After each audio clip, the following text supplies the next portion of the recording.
အားလုံးပဲမင်္ဂလာပါ The Reaction Page ကနေကြိုဆိုပါရစေဒီနေ့အတွက်ပြောပြချင်တာကတော့ Champion ဒီပွဲကောင်းတွေအများကြီးရမှာတပွဲဖြစ်တယ်ဒီ Bayern Munich နဲ့ Sporting တို့ရဲ့ပွဲကိုကျွန်တော်ပြောကြည့်အောင်ဗျရလက်တွေရဆိုရင်တော့ဒီ Sporting ကနောက်ဆုံးဒီ10ပွဲ12ပွဲလောက်ထိကိုသူရှုံးမွေးမရှိရဘူးဗျဟိုတလောကကန်တဲ့ Champion လေးမှာ Juve နဲ့ဆိုတော့တည်ကြထားရဲဆိုတော့သူ့ရဲ့အသင်း form လောလောဆယ်ကောင်းနေဆိုတဲ့အနေအထားမှာရှိတယ်နိုင်ထားတာတွေကလည်းဂိုးပြတ်တွေ clean sheet တွေလည်းရထားရဲဆိုတော့ဒီအသင်းက cancel လေကောင်းနေဆိုတဲ့အနေအထားမှာရှိတယ်ကောင်းနေဆိုတဲ့အနေအထားမှာဆိုတော့ကောင်းပါတယ်ဂိုးမှကိုပေးမထားရဆိုတော့ပေးထားတဲ့ဂိုးတွေကလည်းဂိုးမများဘူးတကိုးလောက်ပဲပြန်ပေးပြီးတော့နိုင်ထားတဲ့ပွဲရှိရဲဆိုတော့လေတစ်ဖက်မှာပြန်ကြည့်ရမယ်ဆိုရင် Bayern Munich ကတော့လည်းနောက်ဆုံးပွဲတော်တော်များများကိုမရှုံးထားဘူးထွေထွေမရှိဘူးမယ်အရင်အပတ်ကကန်သွားတဲ့ Arsenal ကိုတော့သူတို့က 3-1 နဲ့ရှုံးထားတယ်ဗျဒီစင်နီယိုကြီးအားဖြင့်ဒီနှစ်သင်းကထိတိုက်တွေ့တဲ့အခါမှာရလက်က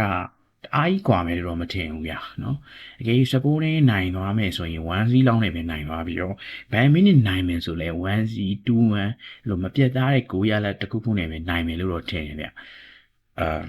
ဘာလို့လဲဆိုတော့နှစ်သင်းရဲ့လက်ရှိ form ကနှစ်သင်းလုံးကကောင်းနေဒါပေမဲ့ဒီမှာရလက်တွေအရာကြည့်ရတာကျတော့ဘိုင်ရဂိုးတွေပေးတော့ပေးထားရတယ်ပြောတစ်လုံးလောက်တော့အနည်းဆုံးပေးရတယ်နှစ်လုံးနှလုံးလောက်တော့ပေးနေရတယ်ဗောနော်ကန်စစ်ပိုင်းရှင်တော့ Sporting ကတားပြန်အောင်ရှိရမယ်လေဒါပေမဲ့ Sporting လို့ဒီ Portuguese League နဲ့ဒီ Bayern Munich လို့ Germany League ကြမှာတော့ League အဆင့်တန်းကွာခြားချက်ရှိတဲ့အတွက်ကြောင့်အဲ့လိုလည်းဖြစ်ကောင်းဖြစ်နိုင်တယ်ဗောနော်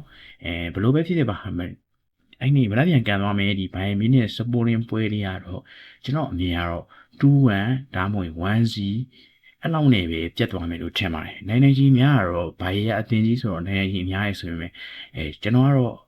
Sporting ကိုနိုင်မယ်လို့ထင်တယ်ဗျနော်ဘာလို့လဲဆိုတော့အရှိမအာယူကိုရှုံးထားတာဆိုတော့Bayern Munich ကတော့မရမကကစားမှာမယ်ဆိုတော့ဘာလို့လဲဆိုတော့ Arsenal နဲ့အမှတ်မကွာခြင်းတဲ့အတွက်ကြောင့်ချက်လက်တွေကကြည့်ရမယ်ဆိုရင်တော့ Bayern Munich ကပဲ